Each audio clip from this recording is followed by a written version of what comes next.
The world is loud, our minds louder still. In the chaos of modern life, we often lose ourselves, tossed like ships in a storm, seeking peace in pleasure, meaning in distraction, and strength in noise. But what if the answer has always been silence?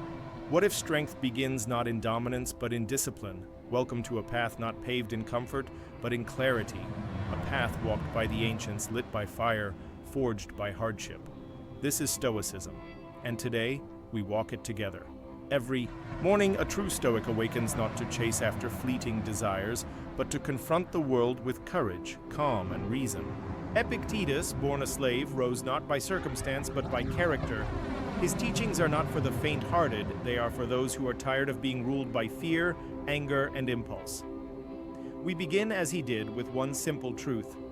Some things are in our control, and others are not. These few words are the gate to freedom and the first step in our daily Stoic routine. The Stoic day begins before the sun, not with the brightness of screens, but with the stillness of mind. As Epictetus urged, practice yourself for heaven's sake in little things, and thence proceed to greater. In other words, master your morning, and you begin to master your life. We reflect, what will the day bring? What insults, delays, losses, or temptations might come? Who might test our patience? This is premeditatio malorum, the premeditation of adversity, not pessimism, preparation. Because the one who is ready for hardship will not be broken by it. We remind ourselves, I will meet arrogance with humility. I will meet anger with calm. I will not be disturbed by what I cannot control. In the aias part of the day, the true Stoic becomes a servant of duty. Epictetus said, don't explain your philosophy, embody it. That means no excuses, no grand speeches. Just effort, quiet, steady, relentless. Whether we're washing dishes, answering emails, or confronting difficult people, we do it with excellence, not because the task is glorious, but because we are. We must remember Marcus Aurelius's words, if it is not right, do not do it. If it is not true, do not say it.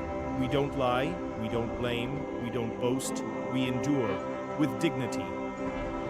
At day's end, we return to ourselves.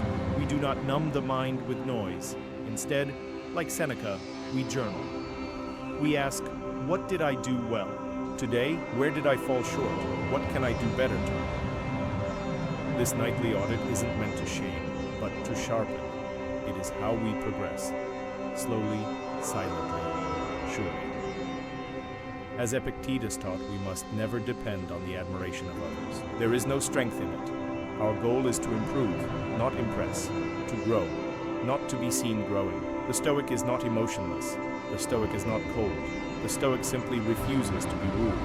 We feel deeply, but we're not enslaved by our feelings.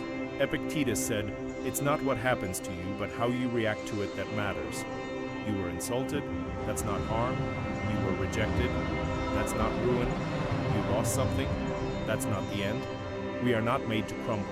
We are made to carry, and when we falter, we return to reason, to virtue, to the only thing that is truly ours, our will. A Stoic lives urgently, not recklessly. We remember our mortality not to despair, but to awaken. Memento mori. Remember, you will die. This thought does not depress us. It empowers us. It silences trivial fears. It puts petty desires to sleep.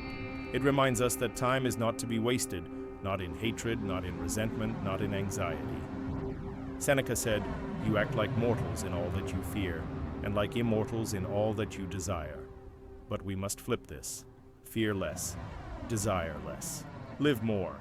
This is not a philosophy of comfort. It is a discipline of fire, a daily forging of the soul. But if we commit to it, even imperfectly, we begin to reclaim our strength.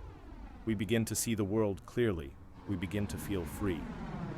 So tomorrow, when the alarm rings, don't rise for the world's approval. Don't rise for pleasure or distraction. Rise for mastery, rise for virtue. Rise for yourself. Let Epictetus' voice guide you. No great thing is created suddenly. You must begin with confidence. The rest will follow. We are not here to escape pain. We are here to outgrow it, and in that struggle we become something unshakable.